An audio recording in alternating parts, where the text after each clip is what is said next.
Meu Deus. Fala, Clara. Boa tarde. Hoje é dia 14 de julho de 2022, às 1h57, e hoje eu irei entrevistar a professora Maria de Jesus, que é ex-representante do Centro Acadêmico. Professora, por favor, se apresente.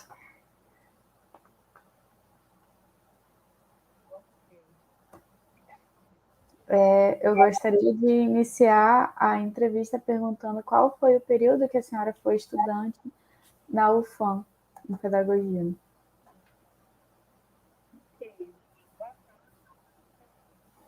Prazer, né?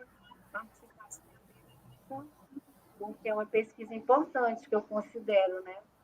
Fazer esse levantamento e resgatar essa memória, né? O período que eu fui estudante de pedagogia na FACED UFAM foi de 1988 a 1991. Na verdade, era a antiga UA, Uau! Universidade do Amazonas, que era a única universidade na época, né, aqui. E qual desses anos que a senhora esteve na faculdade que esteve ligada à representação estudantil? Eu participei já no segundo ano de ingresso na faculdade, que foi de 1989 a 1990. E o que fez a senhora se interessar por essa representação? É a questão da participação ativa, né? No movimento social e no movimento estudantil, porque na época, em 1988, a gente estava em pleno período de redemocratização no país, então tinha uma efervescência, né, desses movimentos estudantis, junto com articulada aos movimentos sociais e aos partidos políticos, no sentido de uma luta muito intensa pela garantia, pela conquista de direitos sociais, né? Direitos até mesmo porque a gente sabe que em 1988 foi promulgada a nossa Constituição, né? Da Sim. República, que ainda está em vigor. Então, aquela Constituição, ela foi assim um marco, né? E também a gente disparou muito essa luta, né? Então, foi um tempo muito importante de luta pela minha passagem, de luta por os direitos estudantis, até mesmo restaurante universitário, tantas outras coisas assim que transporte coletivo, muitas coisas que necessitavam muito, né? A gente estava saindo da ditadura militar, né? E aí a gente estava nesse período de redemocratização. Então, para de fato a gente instituir a democracia, né? A social-democracia, como é o nosso Estado de Direito, né? Estado de Direito democrático. O Brasil, no entanto, nós tínhamos perdido muitas coisas conquistadas anteriormente em outros períodos históricos e necessitávamos conquistar outros direitos, né? Então, era um momento assim que o curso de pedagogia é um curso que formava professores, e aí a gente... Não, ele não formava professor, ele formava o pedagogo. E naquela época, o pedagogo era aquele que se habilitava. A gente estudava até o quinto período, formação de base, fundamentos teóricos e epistemológicos, e a partir do quinto período, não, do sexto período, você iria para uma habilitação. Então, você escolhia, ou você ia para a orientação educacional, ou para a supervisão escolar, ou para a inspeção escolar. Eu falei supervisão, inspeção, orientação e administração escolar. E aí a gente... Era um período assim que o próprio curso de pedagogia ele trabalhava muito essa formação política, né? Por se entender que a educação ela é sempre um ato político-pedagógico, independente da questão partidária, mas tem que ter essa formação política, dimensão política, né? Na formação do pedagogo. Então, que a gente acreditava nesse momento, como ainda acredito até hoje, que a educação não é ela que determina as condições sociais, mas ela é determinada em determinado contexto político, social e econômico. E aí, esse era um momento bastante rico. Quem viveu essa época era uma época de, áurea, né, como vou dizer assim, dos movimentos, dos sindicatos, por todo o país acontecendo esse movimento, né, de, vamos dizer assim, da social-democracia. Então, era uma coisa muito rica e a gente eu sentia a necessidade de participar, né, para ser coerente até com a minha visão de sociedade, de classe social, minha visão de educação enquanto intervenção consciente, né, na realidade. Aí, por isso, eu participei, mas sempre eu tive um princípio ao participar do centro acadêmico, que ele era uma participação no movimento estudantil, mas que eu tinha uma responsabilidade com a minha formação na faculdade. Então, isso eu vou responder mais adiante pelas perguntas que você elaborou. Achei muito legal que nesse período o movimento político ele é muito forte. O nosso curso, muitas pessoas são representantes desse movimento até hoje. Nós somos uma faculdade muito atuante. E eu também gostaria de lhe perguntar se a senhora já tinha realizado alguma representação estudantil durante o seu período de educação básica, seja com grêmios. Sim, não. Embora houvesse também um movimento na sociedade, né, através de outras entidades para essa questão do Grêmio Estudantil, da educação básica, que isso era muito fomentado à época. Eu não havia participado, porque eu fiz o antigo segundo grau, hoje ensino médio, eu fiz o antigo segundo grau profissionalizante em magistério, lá no Instituto de Educação do Amazonas. Então, lá tinham essas representações, porém eu não tinha participação ativa, mas eu sempre tive interesse e curiosidade em ouvir e também ir abrindo a minha mente para compreender. Então, quando eu cheguei na universidade pública, né, e aí eu realmente comecei a entender melhor, a gente passa a entender, né, como que a sociedade está estruturada, a gente passa a compreender como essa questão da estrutura, da superestrutura, como funciona o sistema econômico, né?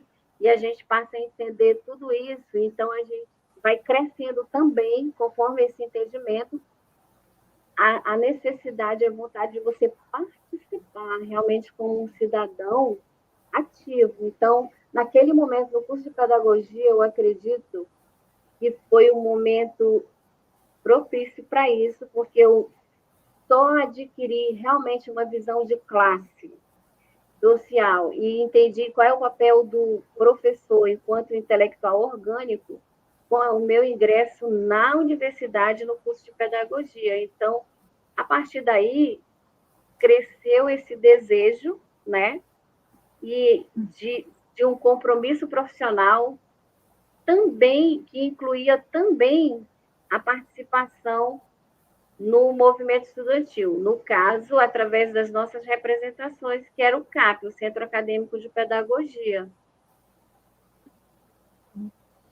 E nesse período que a senhora se candidatou, juntamente com os seus colegas de membros de campanha, estiveram ligados a algum partido político ou grupo? É interessante essa pergunta, porque eu vejo que o que acontecia lá em 1989, 88, acontece exatamente agora aqui, no momento que nós estamos. Sendo que sempre teve a participação dos partidos políticos. Por quê? Porque são representações organizadas, né, na sociedade. Então, eles sempre estiveram presentes na, eu digo, na faculdade de educação, porque é o lugar de onde eu falo como estudante, mas a gente sabe que ele estava em outros, na universidade como um todo. E o partido que mais se apresentava ativo nesse momento era o PCdoB. Ele sempre teve uma participação muito grande nessa questão do movimento estudantil, é onde assim é o braço mais forte deles. E também tinha do PT, a representação do PT, e tinha também do PSDB. E eu, na verdade, estava ali também, embora eu não tivesse me filiado, mas eu, no momento que eu fui ao CAP, participei do CAP, quem estava, enquanto representação partidária no comando do CAP eram estudantes vinculados ao PCdoB, que eles tiveram essa formação de partido desde crianças. Muitos eram filhos de pessoas que já levavam e tudo mais, então eles formavam, né, essas lideranças estudantis, assim, tinha uma formação muito boa nesse sentido. Mas naquele momento a gente poderia participar se a gente não estivesse vinculado a nenhum partido político enquanto ter assinado lá o documento de filiação, porque tinha uma parte que era dos filiados, mas tinha também espaço para quem quisesse participar, por entender que essa questão do movimento estudantil ela vai além de um partido político, que participar, vamos dizer assim, militar, né, em busca de revolucionar é uma atitude cidadã, de quem tem uma consciência de cidadania.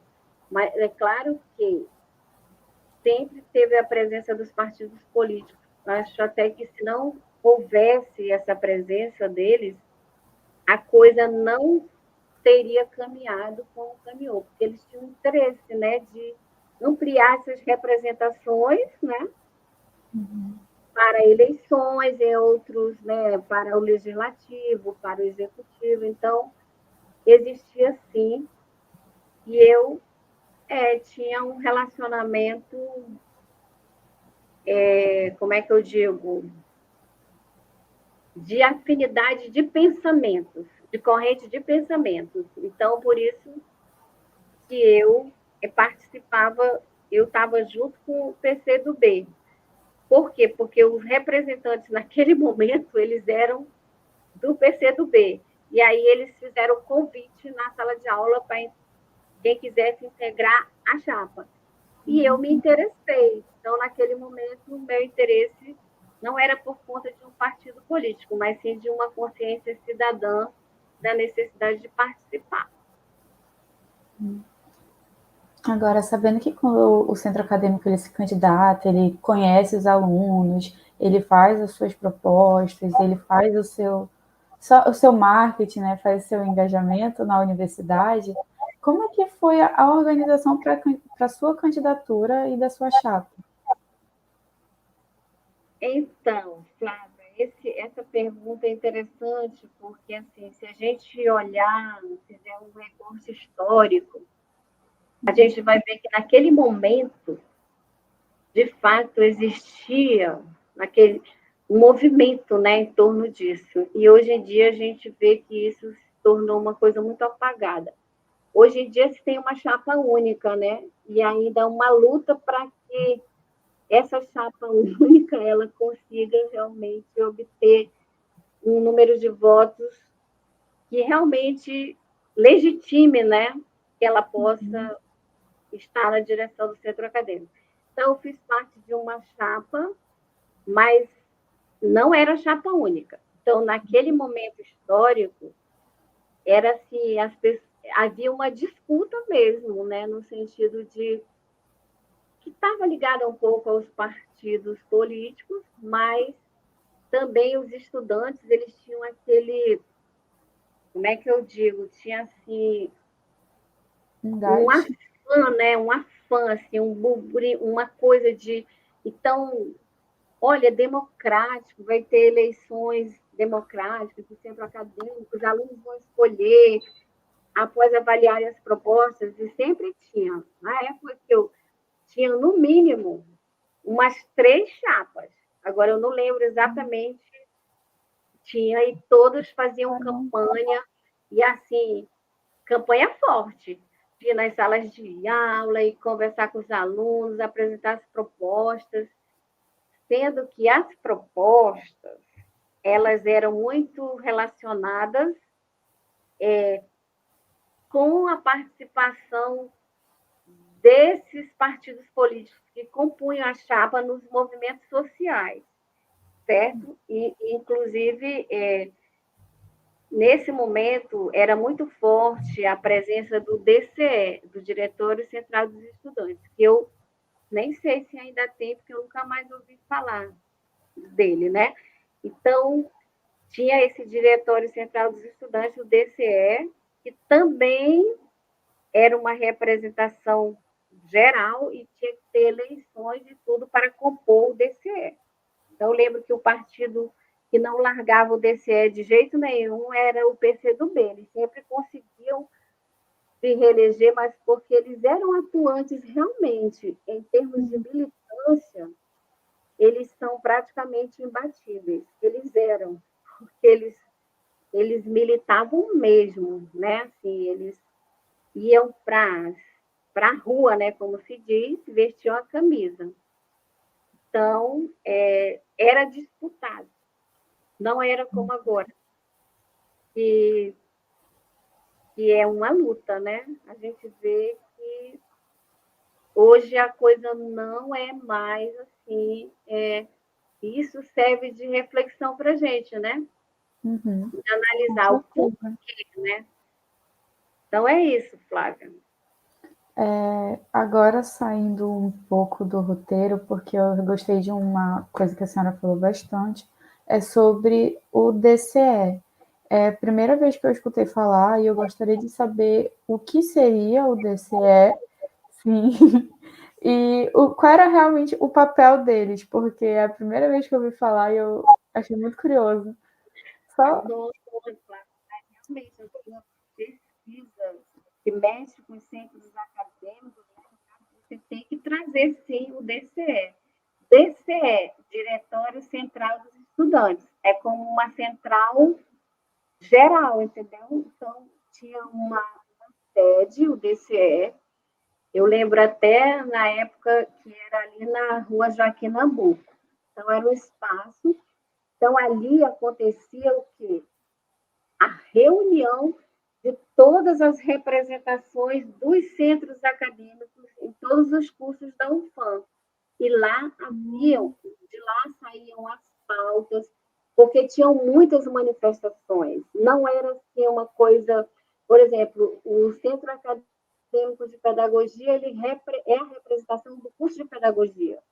Porém, ele era vinculado ao Diretório Central dos Estudantes, e aí, quando tinham as pautas gerais, por exemplo, nós vamos organizar uma manifestação para a questão da meia passagem. Então, isso era tudo discutido lá no DCE, e de lá iam organizar. Aqui estão todas as representações, todos os CAPs. Eu lembro que era até dia de sábado, tinha as reuniões, e aí a gente... E lá era mais ou menos para ter uma unidade, entendeu? Na luta.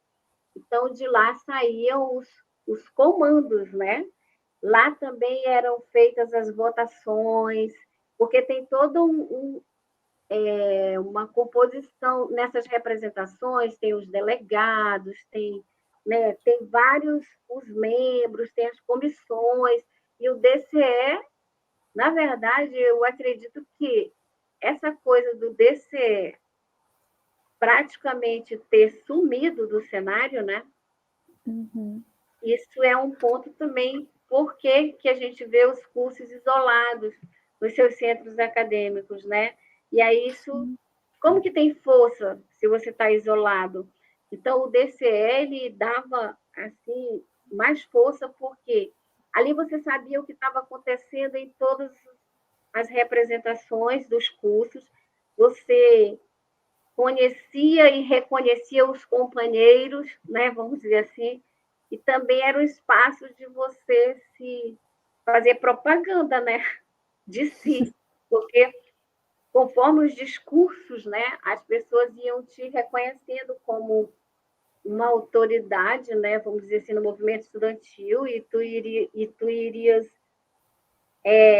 crescendo, como a gente diz assim, como na carreira tu vai subindo degraus, no movimento estudantil também tu vai ocupando aquelas funções para as quais tu vais demonstrando que você realmente tem uma competência política para aquilo ali, você se destaca. Então eu fico assim, pensando, né, que ninguém fala mais no DCE, né? Mas também, Flávia, tem uma questão aí muito importante, né, da gente observar o movimento da sociedade. Que momento é esse que nós estamos, né? É uma coisa assim que a gente tem muito para refletir quando a gente diz assim, ai, vamos entrar em greve na UFAM, os professores vão entrar em greve. Então, a greve é um negócio seríssimo, que ela não pode ser discutida assim, do jeito como está, de forma isolada, né? Aí a gente ouve opiniões bastante divergentes, né? Porque às vezes as pessoas estão tendo uma perspectiva a partir só da sua unidade acadêmica, né? E dos seus interesses de profissionais, né? São muitas questões aí que entram nessas discussões. Então, por exemplo, greve. Greve era uma coisa que o DCE ele atuava muito forte nisso. Inclusive, eu passei por uma greve em 1989, onde os estudantes é que puxaram a greve, nem eram os professores, porque os professores viajavam. Sempre teve esse negócio de cada um. Tem aqueles professores que são atuantes e tem aqueles que não são. E aí o DCE puxou essa greve e ele esteve ao lado dos professores o tempo todo. Inclusive, teve uma votação, porque sempre que tem uma greve, há preocupação de que os alunos não percam o período letivo, né? Que a gente veja uma maneira de repor, o que é um direito. Mas o DCE, naquele momento, entendeu que era melhor a gente perder o período letivo e eles que não ia ter reposição coisa nenhuma, por uma série de situações. E aí, porque se achava que a reposição era um faz de conta, antes se discutia muito aí na universidade, nesse momento de representação acadêmica, o pacto da mediocridade. Você ouvia isso o tempo todo. Então, como vencer o pacto da mediocridade? O que é o pacto da mediocridade? O pacto da mediocridade é assim: os professores fingem que ensinam e os alunos fingem que aprendem e fica tudo bem, a gente vai levando a formação de qualquer jeito. Entendeu?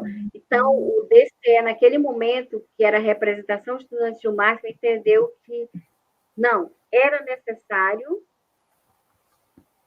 que a gente perdesse aquele período letivo. E aí, eu não sei se foi a melhor decisão, mas foi naquele momento que o DCE conseguiu coordenar isso aí, foi aprovado. Os próprios estudantes votaram pela perda do período, certo? E aí, é aquela coisa, eu atrasei para me formar um período, porque eu formei em 91, mas era para formar em 90. porque foi assim. Então, era muito forte a presença, né, a participação no movimento estudantil em relação à própria universidade e ao funcionamento da universidade. Uma outra pergunta: a greve que vocês tiveram foi relacionada aqui em 1989? Só o tema, tipo, foi porque queríamos conquistar mais direitos estudantis, queríamos um passe mais barato. Qual seria o motivo? Não, sempre tem uma pauta com um conjunto de reivindicações, né? Uhum. Então, mas existe sempre uma discussão que os professores sempre fazem greve, que eles colocam só como ponto de pauta o aumento do salário, mas nunca, em nenhum momento, nas greves que teve na universidade, principalmente naquele momento, que é um momento que eu estou te falando de redemocratização do país. Então, é um momento de abertura para discussão dos direitos, do estado de bem-estar social, de se implementar várias políticas. Então, naquele momento, era o direito, o plano de carreira, de salário de carreira, o plano de. E naquele momento já se foi conquistando muitas coisas, mas sempre teve também a questão da qualidade da aprendizagem e outros direitos, mas sempre via como primeiro ponto de pauta essa questão dos salários mesmo, porque sempre houve uma desvalorização do profissional do magistério superior e principalmente das universidades públicas federais. Por quê? Porque a universidade é o lugar onde as pessoas aprendem a pensar criticamente. E esse pensar crítico, ele emancipa, no sentido que ele desaliena a pessoa, e aí você tem uma compreensão de mundo. E aí isso subsequencia ações transformadoras. Então, as pessoas começam a querer mudar e começam a querer transformar. Então, isso não é bem visto, né? Hoje, mais do que nunca. Então, os governos, eles engolem as propostas porque eles são obrigados, muitas vezes, por toda uma luta que se tem. Mas eles não são aliados dos professores universitários. Então, tudo que eles puderem para deixar a gente de lado, eles vão fazendo. Então, sempre houve essa questão da desvalorização. Por quê? Porque a gente, diferentemente de uma empresa que produz um produto que é uma mercadoria para ser vendida, né, no mercado, e aí isso dá um lucro imediato, o nosso investimento não é num produto comercial, ele é um investimento na formação humana, vamos dizer assim, é uma formação de uma consciência.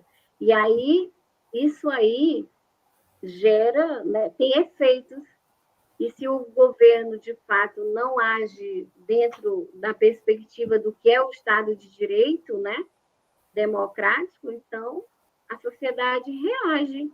E isso é importante que reaja. Então, não é só a questão salarial, como as pessoas sempre colocam. Todas as greves, ela vem no bojo, tem uma pauta de reivindicação. Agora, isso também é utilizado como, vamos dizer, um argumento para estereotipar ou diminuir a luta dos professores. Sempre isso é divulgado na sociedade. Os professores só querem saber de aumentar os seus salários, que já são muitos. Existe muito isso, principalmente em relação aos professores universitários, porque eles sempre tiveram um status melhor do que os professores lá da educação básica, né? Então, era isso. Eu não tenho aqui de memória, eu não lembro, mas eu acredito que na ADUA, Associação do Docente Sindical, você consiga muitos, eu acho que tem registros disso. Todas as greves eu acredito que tem, porque a greve ela não se faz assim, ela se faz todo o movimento, né? Uhum. de várias assembleias, até chegar isso aí. Então, se você procurar, eu digo a tua porque a associação docente ela ainda está até hoje muito bem organizada. Eles devem ter arquivos. Talvez você possa, em algum momento, acessar. Eu acho que seria bom, porque a sua pesquisa é só sobre o CAP, né? Mas se Sim, você ampliar depois, no outro momento, você pode ir entrevistar alguém da ADUA, ou mesmo fazer uma pesquisa no banco de dados, né? sim, Da associação e conseguir muito mais. Acho que tá bom. É sim. isso, por hora. Falo muito, você tem que cortar.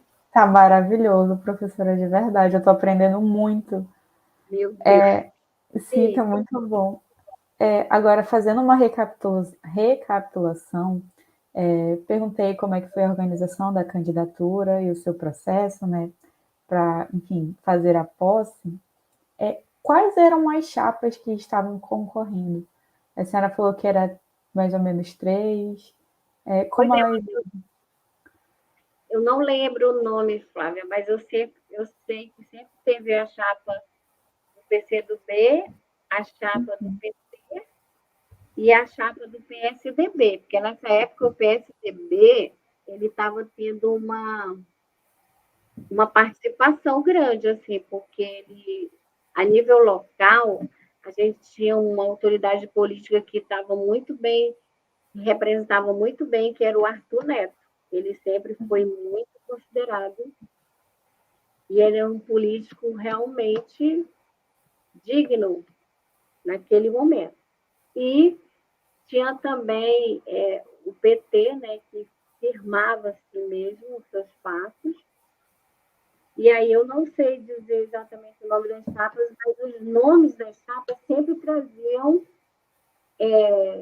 um apelo a essa questão democrática, né? Da escolha desse momento, né, de redemocratização do país. Então eram nomes bem interessantes e eram feitas muitas campanhas. A gente entrava muito nas salas para fazer direto nas salas, não só nas salas de aula, se utilizavam os espaços, o hall do CHL, o hall da FACED, outros espaços para reunir os estudantes, para conversar sobre o que estava acontecendo e para fazer política, mesmo sem ser política partidária, para mobilização, é isso que eu quero te dizer. Sempre houve mobilização. Então, os nomes eu não tenho aqui, mas eu seria interessante que o CAP tivesse esses registros, né? Eu pensei que houvesse, talvez tenha alguém que tenha alguma coisa. Se bem que naquele momento a gente não tinha essa, o acesso à internet como a gente tem agora em redes sociais. Então, muita coisa não era registrado, como é hoje em dia, né? A gente vai ter que pegar só o registro de memória. Talvez o professor Jacó, quando você entrevistá-lo, Francisco Jacó, ele tem muitas essas memórias, o Jacó, porque ele participava direto. Ele participou como estudante, depois ele entrou como professor, e até hoje ele participa, ele integra a DUA. Então, ele é muito atuante no movimento sindical, nas representações docentes e discentes. Não, discentes naquele momento que ele era aluno e agora docentes, porque ele é professor já há muitos anos na universidade. Inclusive, ele é do meu departamento, professor Jacó. É, depois eu vou lhe fazer outra pergunta relacionada, porque eu ainda não tive aula, né? E em nenhum momento, não, ainda não ouvi saber se eu iria ter aula com ele em alguma disciplina. Mas, voltando de novo e dando continuidade à nossa entrevista, a próxima pergunta a senhora até já me respondeu se seria se as outras chapas elas tinham relação com partidos políticos, mas já foi respondido. E agora, partindo para a posse de centro acadêmico, qual era o seu papel na... Tá, só para registrar, Uhum. Tinham um vínculo com o partido político? Tinham. Também cabe ressaltar que não tinha nenhuma que se organizasse espontaneamente, assim, sem ter uma interferência do partido político. Às vezes tinha uma que era praticamente eram todos estudantes mesmo da pedagogia que tinham essa iniciativa, mas sempre tinha um cabeça que estava vinculado a alguma representação política, até porque quem não tinha sessão em partido político não tinha conhecimento, não sabia como se dava a mobilização e a participação no centro acadêmico, né? Agora, o professor Jacó, ele tem uma participação desde lá do Grêmio Estudantil, na educação básica. Por isso, eu acho que é bom você entrevistar ele. Ele não vai mais ser seu professor, se ele não foi até agora, não vai ser. Você vai ter que procurá-lo de outra maneira.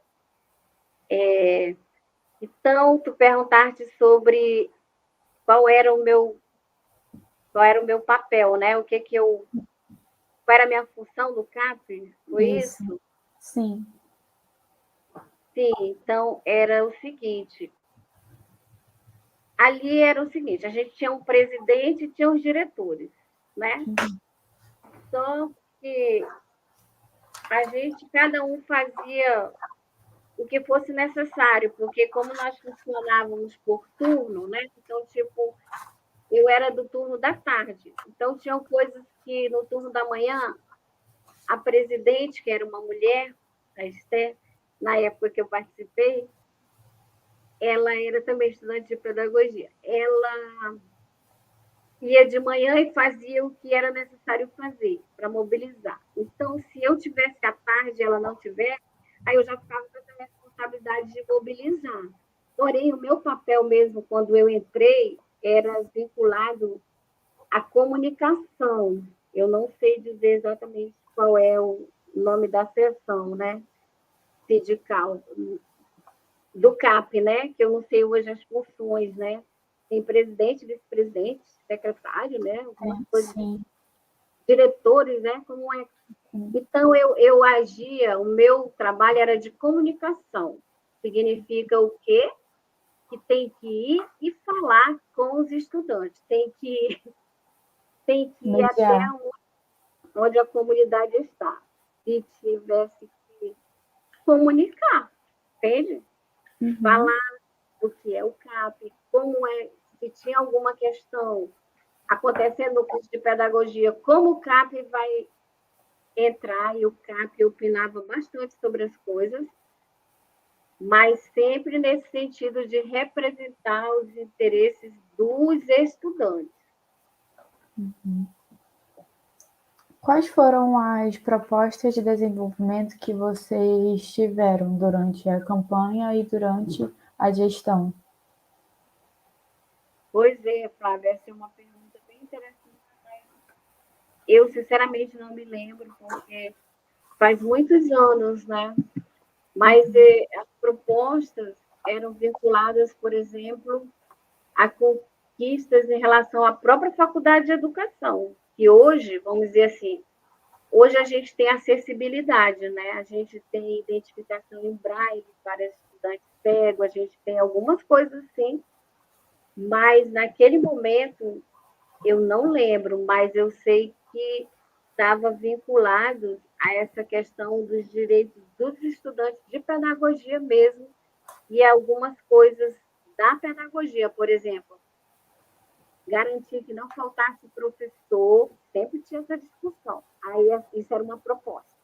Aí se tivesse que ir para a reitoria para fazer essas reivindicações, a gente mobilizava e ia. Então, tipo assim, o diretor da faculdade, ele nunca ficava sozinho, só se ele quisesse. Mas os estudantes estavam ali sempre para apoiar, em função dos direitos, né? E, por exemplo, outras questões, a gente estava sempre atento. Qualquer coisa que ferisse os princípios democráticos, casos de professores, né? Assédio a alunos, assédio, que eu digo, não é tipo, não é assédio sexual, é assédio de qualquer natureza, tá? Tipo, A gente tinha aí alguns professores que, às vezes, o professor... Coisas absurdas a gente não permitia, porque estava numa faculdade de educação. Então, as pautas eram nesse sentido, de garantir que o ensino na faculdade ele fosse, de fato, numa perspectiva de educação democrática, como deve ser numa universidade.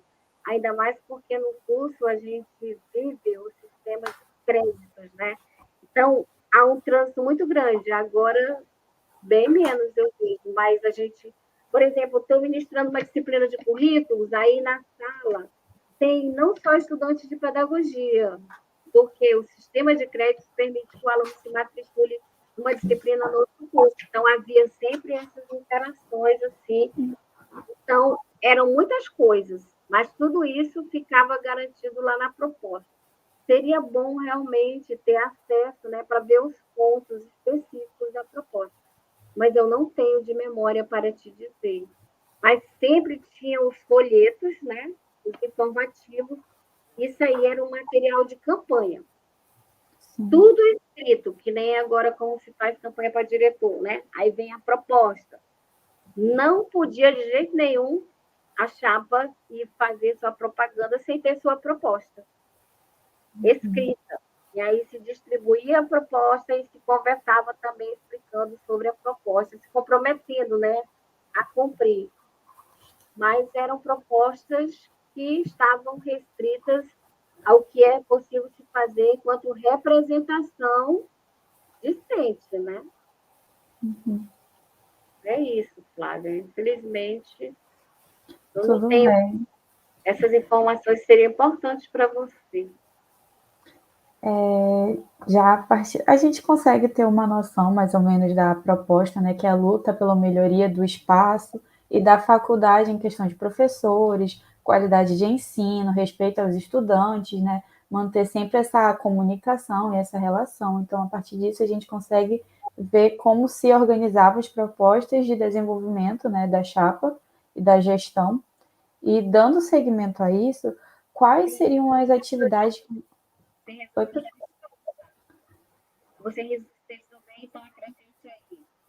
Intolerância a qualquer ato autoritário na faculdade, que viesse de professor, diretor, ou de qualquer lado que viesse, tá? Existia sempre uma intolerância em relação a isso era combatido veementemente. Isso gerava manifestações, mobilização, e era com megafone, saía falando, se falava nas salas, assim, na comunicação. Depois, isso não era suficiente, se organizava na cantina atos de repúdio, se organizava depois, tinha vezes que saía com megafone, andando pela faculdade, os grupos, assim, tipo uma procissão, e sim. denunciando. Sempre havia denúncia, nada ficava no silêncio, não. Então, era um momento assim de expressão muito forte, entendeu? Se exercia muito o direito à expressão, né? Da liberdade de falar. Então, tudo era falado. E, assim, ninguém era poupado, não. E as palavras não eram doces, eram palavras duras. Até às vezes eu ficava pensando, nossa, palavras mesmo assim que você. E vinham as represálias, né? Vinham muitos professores também sofreram grandes represálias, inclusive porque quando você ia falar o nome de um político, você falava o nome dele mesmo, ainda dava o adjetivo que ele merecia por aquela medida. E as pessoas não tinham medo, assim, elas eram muito corajosas no sentido de falar, porque elas estavam amparadas pela o direito de expressão, né? Que está livre de expressão, está na nossa Constituição. Às vezes eu acho que tem até alguns exageros, né? Que é aquela coisa, você está experimentando aquilo, é tipo a pessoa nunca comeu doce, quando come se lambuza. Então, algumas coisas a gente passa do ponto, né? Vamos dizer assim, mas isso era muito importante, eu acredito, esse direito, né? De se expressar e de denunciar e de repudiar, porque a gente está numa universidade, né? o lugar do livre pensamento, o lugar onde a gente não tem que estar preso a nenhum partido político, a nenhuma, porque é bem maior aquilo que nos mantém na universidade. Tá, Flávia? Continue aí. Você Agora, dando seguimento, seria se essas propostas elas foram implementadas ou não. E já partindo de uma pessoa que está atualmente na faculdade, eu vejo que a representação de vocês é extremamente significativa e ela trouxe muitos resultados. Mas nesse período, como foi essa implementação e se vocês conseguiram? Pois é, né, Flávia? Essa pergunta é interessante porque para a gente perceber que a implementação de propostas de mudanças, ela nos remete sempre a processos. E os processos, eles vão se instituindo gradativamente. Então, é importante manter a luta sempre constante, principalmente no âmbito da educação, como a gente vê, as conquistas, elas não são a curto prazo, elas são a médio e longo prazo. Por isso que muita gente, às vezes, se impacienta e não aguenta. Então, assim, muita coisa a gente vê hoje garantida na universidade. Porém, eu penso que a gente já teve mais garantias. Eu vejo nesse momento agora, na Faculdade de Educação, com muita tristeza, eu vejo uma espécie de retrocesso, assim, porque parece que a gente meio estagnou na Faculdade de Educação, assim, a gente, quando eu digo a gente, eu me incluo também, todo mundo, porque um negócio assim meio sem movimento. Eu não vejo muito essa questão que está em primeiro lugar é a faculdade, a universidade, o seu projeto de formação. Eu vejo de uma formação que não é só técnica, entende? Mas que ela é técnico-científica, que ela é política e que ela é filosófica. E assim, eu vejo que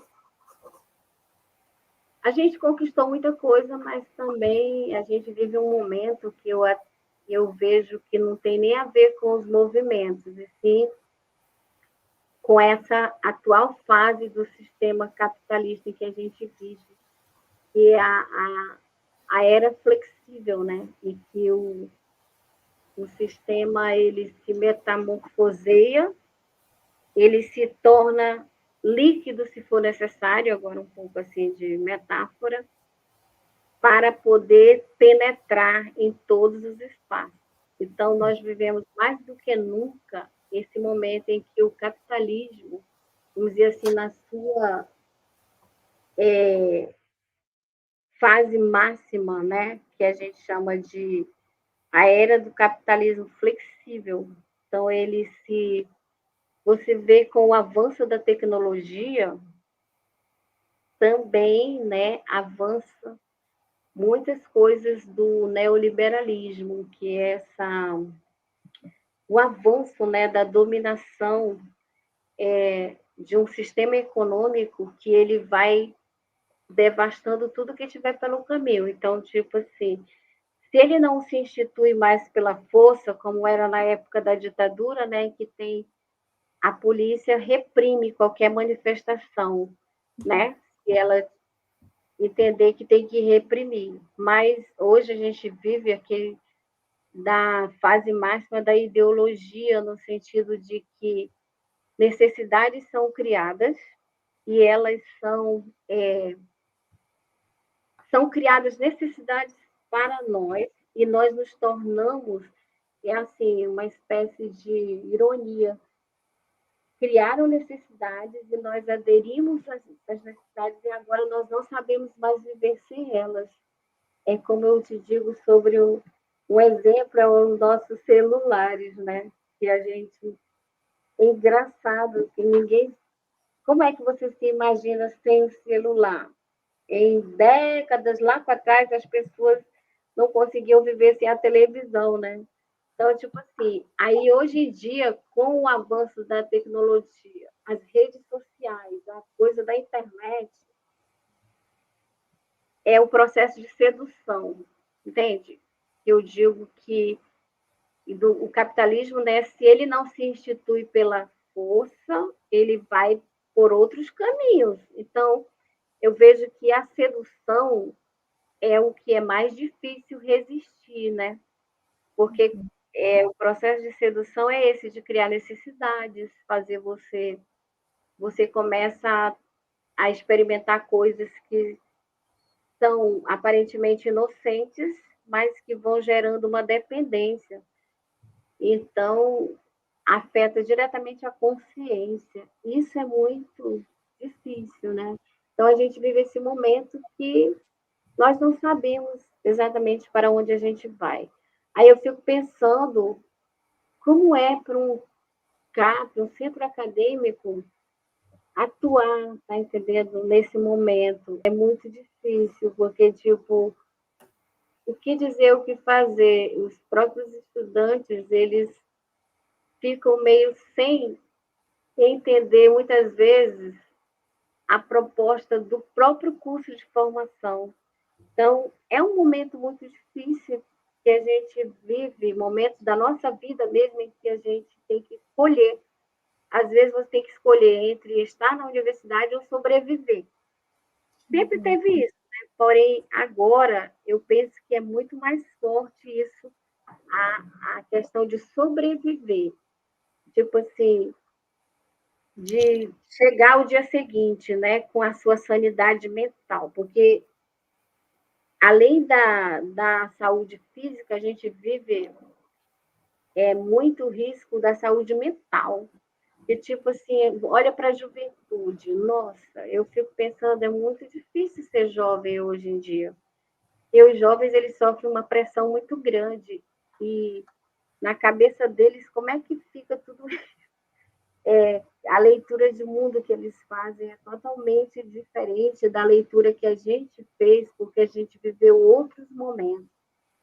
Então, eu fico pensando, às vezes a gente acha que é fácil para o jovem, porque ele tem a força, ele tem vigor, né? E ele tem muitas possibilidades pela frente. Porém, se a gente olha assim para a sociedade como um todo, a gente vê que a exclusão ela está por toda parte. E os riscos, né, são muito grandes também. Então, não é fácil. Porém, eu acho que como a história do inacabamento, né? Nós somos seres inacabados, então a gente tem isso como um imperativo existencial, né? Aquilo que Paulo Freire chamava de a questão ontológica do ser. Então, nós precisamos lutar. A gente, enquanto a gente tiver vivos, nativos na sociedade, trabalhando, a gente precisa lutar pelo que a gente acredita, pelo que, né? Por uma sociedade mais justa e igualitária. É horrível você ver uma criança chorando, chorando, porque colocaram ela numa mesa e ela podia escolher o que comer. E essa criança chorou, chorou de uma emoção, entende? Porque ela estava diante da comida, quer dizer, e a gente, eu não consigo, tipo, comprar uma bolsa de grife que custe não sei quanto, porque eu poderia comprar, porque eu trabalho e o meu trabalho me dá essa possibilidade, mas eu, assim, quando eu olho para a sociedade, gente, eu acho uma violência, embora o dinheiro seja meu, eu tenha ganhado, mas você tem que ter um olhar mais para além da sua família ou ali daquele seu núcleo imediato. A questão da sociedade, porque é aquilo que eu digo, eu sempre falava isso, quando eu estava no curso de pedagogia ainda estudando, aí na UFAM, que eu sou aluna da pedagogia, aí dizia assim, como será o futuro dos meus filhos? Eu quero um futuro melhor para eles, mas eu quero também para os filhos dos outros. Então, eu tenho que pensar não só na minha família, eu tenho que pensar na sociedade como um todo, porque se a sociedade estiver doente, o que é que adianta os meus filhos estarem sãos, né? que eles serão afetados do mesmo jeito, porque nós vivemos em sociedade, a gente não vive numa ilha. Então, falta muito assim uma consciência coletiva, e eu vejo isso muito difícil de trabalhar. Mas eu não desisto, eu continuo fazendo a partir do meu trabalho e das minhas aulas. Então, assim, eu não vejo necessariamente que eu tenha que estar num partido político para fazer isso. Mas se eu quiser estar num partido e puder estar para ampliar a minha luta, eu estarei. Eu já estive em partido político num momento, outro momento da minha vida, mas porque eu acreditava, né, numa proposta para a sociedade, que era o PT. Depois eu me afastei porque eu não sei, porque eu tinha que trabalhar, eu tinha que atuar. Eu penso que a gente tem que discursar, mas também tem que praticar, entendeu?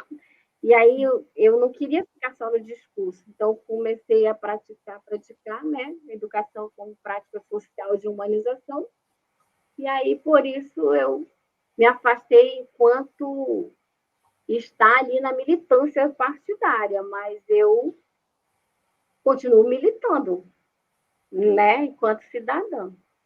Então é isso, Flávia. Eu acho que é isso que eu tinha a dizer, né? Não sei se. Eu acho que eu já dei a mensagem aqui no final, né? Qual mensagem você gostaria de deixar para as novas gestões do CAD, para os alunos atuais e do futuro, sobre a representação estudantil e a passagem do seu grupo pela UFAM? Agora seria sobre essa questão da implementação das propostas, como eram Ainda? feitas. É, Bom.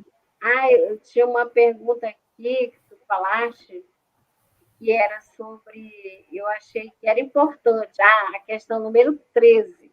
Vocês tinham apoio da direção da FACEG e de outros órgãos dentro da UFAM? Então, eu resgato essa questão para dizer que o centro acadêmico ele tem que ter autonomia para atuar. Apoio da direção é uma coisa, e ser comandado, orientado pela direção, isso fere os princípios do movimento estudantil, porque o CAP é uma representação dos estudantes. Não é a direção, os professores que têm que indicar, dizer como tem que ser a chapa. Eu vi isso em alguns momentos aí na faculdade. Alguns professores participando muito diretamente. Isso é uma forma de estar. Eu não gosto disso, eu acho que você está induzindo. E isso fere o movimento estudantil. Tem que nascer dos estudantes. Por que os estudantes querem apoio?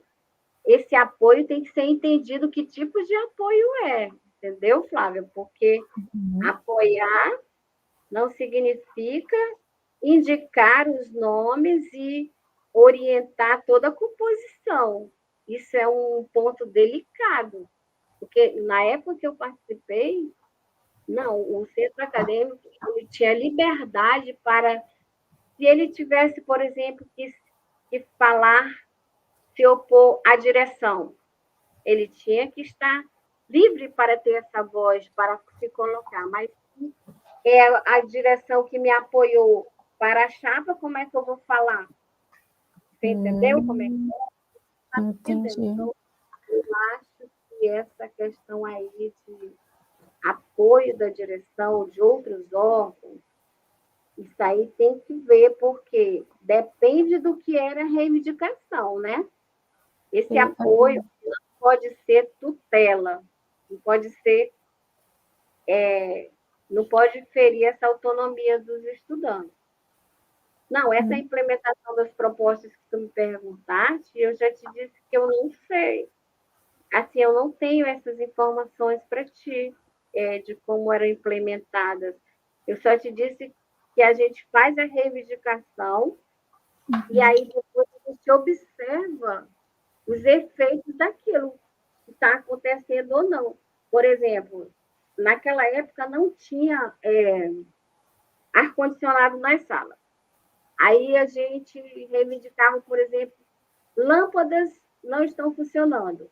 Então, quando a gente faz uma reivindicação, se ela não é atendida, aí ficava todo o tempo cobrando. Isso é uma coisa muito chata, mas que tem que ser feita pelo centro acadêmico.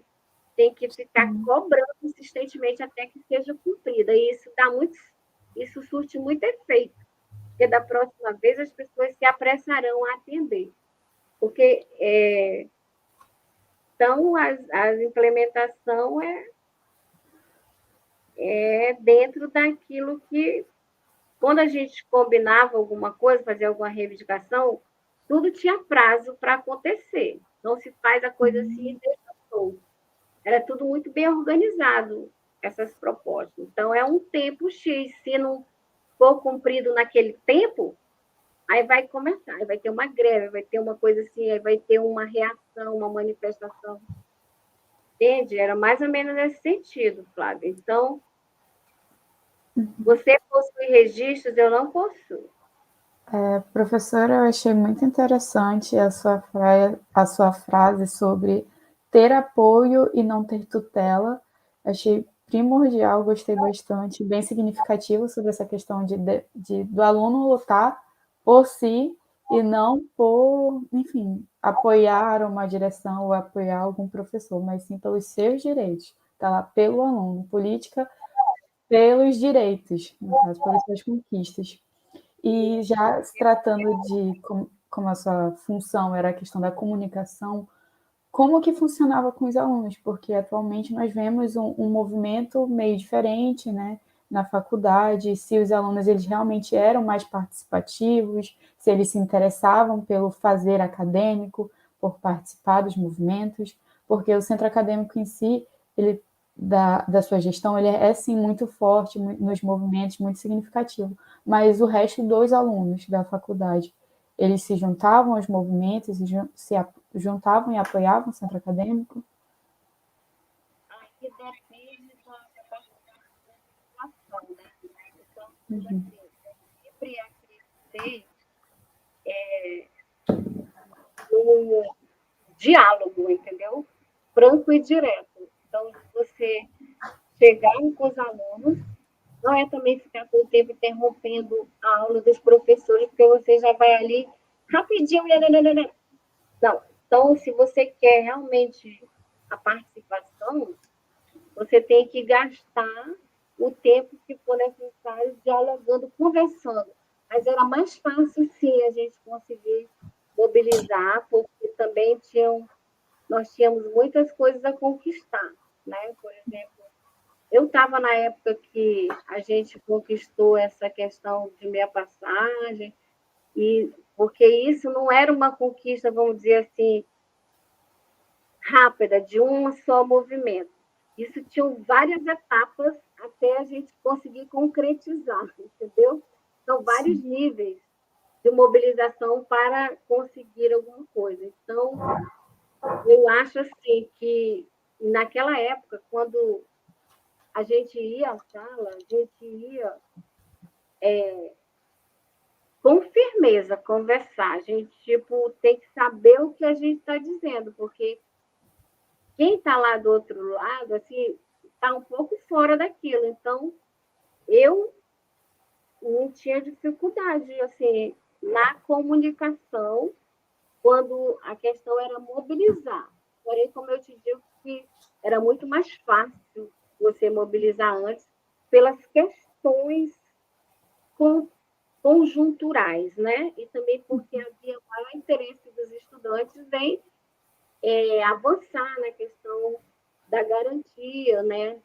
De uma faculdade realmente com qualidade, né?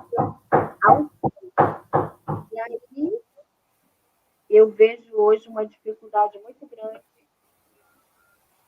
porque está todo mundo desmobilizado.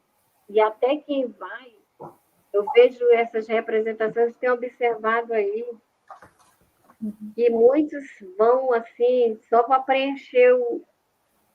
Porque senão vai ficar sem representação, vai fechar as portas do centro acadêmico. mas aquela motivação interna assim, que a pessoa tem, porque acredita, porque vai acontecer, porque vai. É o que eu te digo, eu não tenho palavras para classificar, porque é um momento muito peculiar, entende? E não é algo só dali da faculdade, está vinculado a outras questões políticas, sociais e econômicas da vida. Então, hoje eu vejo muito difícil isso mesmo. E se as pessoas não souberem conversar, e quando elas vêm conversar, e já vem na frente a representação do partido, como acontece isso, né? Uhum. Já tem aquela plaquinha na pessoa, porque já é marionete do partido, é isso ou aquilo. E aí, às vezes, a gente não dá nem chance para ouvir direito a pessoa, né? Porque Sim. já coloca nela um rótulo, né?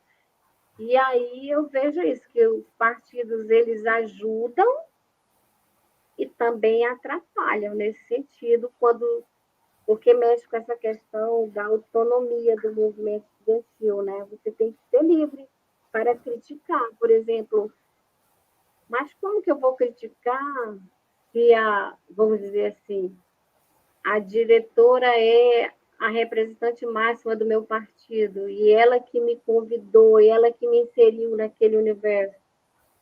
A gente fica meio amordaçado, fica refém, fica se sentindo incômodo, e você tem que estar se sentindo confortável, no sentido de que você tem que estar livre para dizer o que você tem que dizer e não pensar que vai sofrer represália e, na verdade, sofre, né?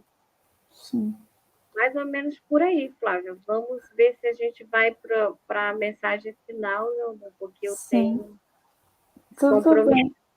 bem. Na verdade, só a última pergunta seria relacionada ao espaço físico, tanto do centro acadêmico e como ele era, onde se encontrava e como ele era. Ah, sim, o Centro Acadêmico Espaço Físico. Sempre foi uma discussão, né, na faculdade. Então, mas assim, lá na época em que eu participei do centro acadêmico, existia um serviço, uma sala de xerox. No mesmo pavilhão existia a diretoria, tudo ali onde é agora, onde está. E Uhum. tinha uma sala do lado da sala da xerox, que era a sala do centro acadêmico, que tinha, já era, quando se fazia a divisão dos espaços, já estava lá, a plaquinha, Centro Acadêmico de Pedagogia, CAP. Aí lá tinha, o que tinha nas salas, vamos dizer, da secretaria e uma diretoria, tinha disponível lá o material básico que precisava, né, para trabalhar. Então, tinha uma infraestrutura, sim. Não era uma coisa diferente do que aconteceu com a faculdade. Só que não era um puxadinho, como me parece, em algum momento já foi na faculdade, né? Tipo, vamos adaptar aqui um espaço, porque não tinha se pensado a sala do centro acadêmico. Não, já fazia parte de quando fazia a distribuição das salas. Não era no espaço das salas de aula, porque as salas de aula sempre foram as salas de aula da faculdade. Uhum. Tinha o serviço de xerox para cá, e tinha umas divisões, e tinha também o centro acadêmico. E eu acho que aquilo era um espaço, e inclusive eu acho que isso também deveria fazer parte das pautas, das propostas, de manter sempre o espaço físico do centro acadêmico, né? Uhum. Porque ele precisava do espaço, que uma representação estudantil tinha espaço. Como até hoje, né, a gente vê algumas coisas assim. Então, mas eu vejo que isso também é uma dificuldade, que eu já vi o centro acadêmico, ele ficou meio nômade, né? foi para lá, foi para cá, foi para lá, foi pra... até para debaixo da escada uma vez, se eu não me engano. Aí ficava ali um negócio apertadinho. Então, assim, porque esse espaço físico, eu vou só te dar um exemplo. Ele pode ser bem melhor do que ele é. Não sei como é atualmente, que eu ainda não vi. Mas eu vou te dar um exemplo lá do Centro Acadêmico de Odontologia, que é onde a minha filha estudou. Então, é um lugar que tem, inclusive, um espaço assim, com uma sala de estar, tem sofá, tem umas coisinhas assim, umas almofadas para os estudantes poderiam ir lá descansar. Seria um local para ser bem frequentado pelos estudantes do curso. Para ele ser bem frequentado, ele tem que ser agradável. Ele tem que ser, na verdade, não é frequentado, ocupado, entendeu? Então, tem que dispor de tem que ter uns recursos lá tecnológicos, computador, umas coisas assim, que os alunos possam usufruir. Agora, eu não sei como faz essa estrutura, né? Existe o mobiliário que é da própria instituição e existem coisas que você acrescenta, que aí eu acho que já seria dos estudantes.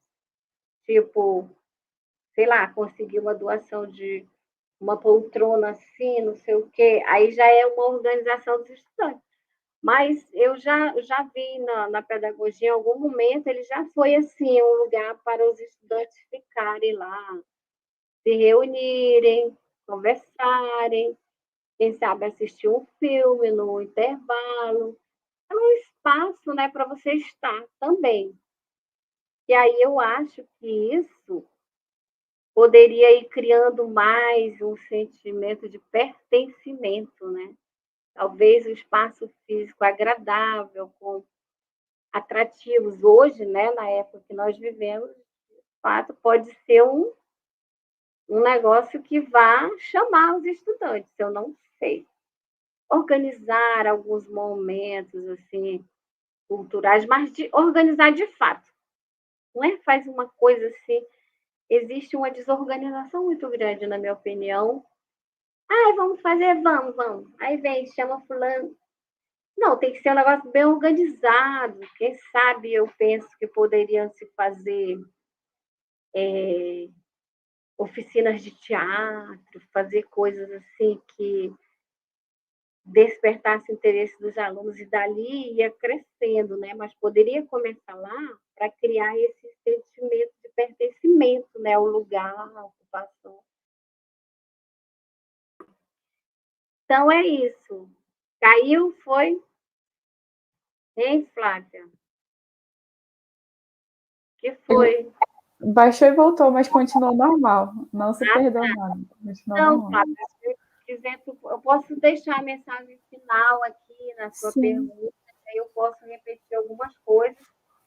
Já seria esse o final? sim, essa já seria a nossa conclusão.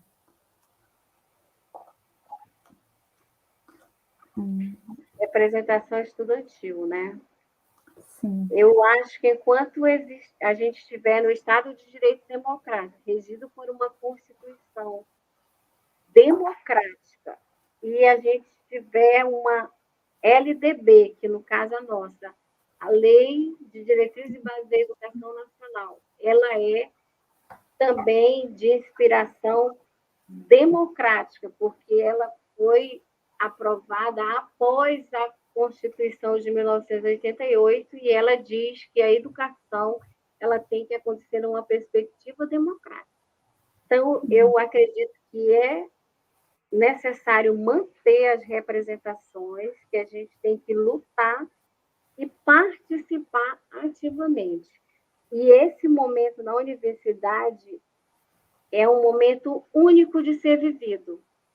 Talvez você não tenha outra oportunidade de viver essa experiência universitária. Então, viver a experiência da universidade é participar de tudo que ela te oferece. Então, é participar ativamente da sua formação em pedagogia, é participar ativamente das representações, é participar dos programas de fomento à pesquisa, participar dos projetos de extensão, participar quando você tiver oportunidade, você também tem iniciativa de querer participar, porque é isso que mantém, né, a social-democracia, né, que é o regime do nosso. E o nosso curso, se você olhar o perfil do egresso de pedagogia, ele realmente ele forma um profissional com uma visão ampla, com um senso crítico reflexivo, com condições de ter uma atuação não apenas técnica, mas também com um compromisso político, né? Porque o compromisso político é esse, de entender que a educação é um ato político-pedagógico e uma prática de intervenção. Então, eu penso que é legítimo você, quando você tiver uma oportunidade, participe do centro acadêmico, né?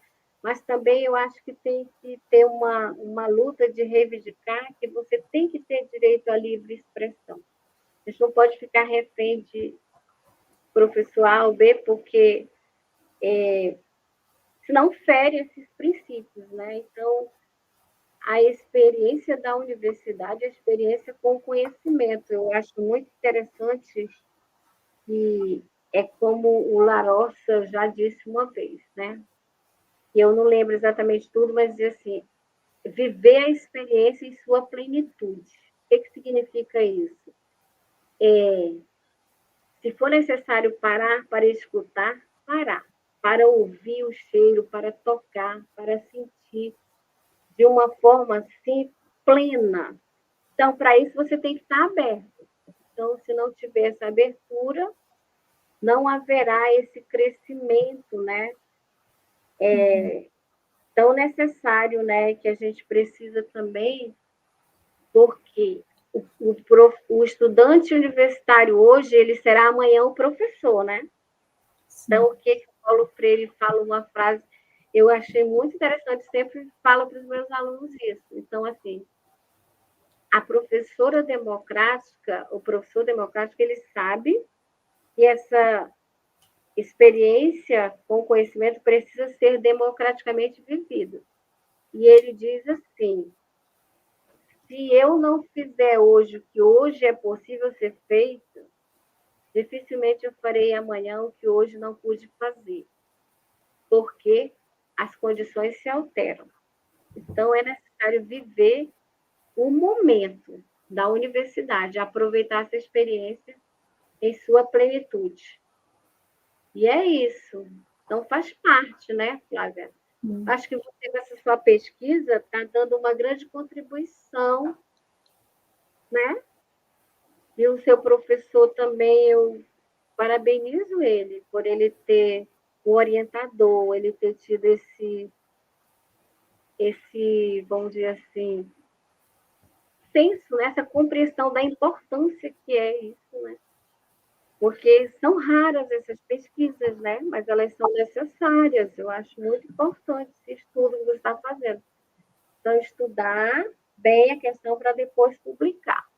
E o que a Flávia está fazendo agora pode ser feito por qualquer um que queira realmente abraçar a ideia da iniciação científica, né? Então, é importante também na formação universitária. Agradeço. Eu gostaria de agradecer demais pelo seu tempo disponibilizado, pelas suas falas, pelos seus ensinamentos e principalmente por depositar aqui as suas vivências, que ela é extremamente importante e futuramente eu creio que ela vai reverberar bastante no nosso futuro, né? Que vai dar, assim, muitos resultados e que foi extremamente enriquecedor. Então, muito obrigada, de verdade mesmo. Eu que agradeço. Eu já vou encerrar a transmissão, tá bom? Tá bom, obrigada. Um abraço.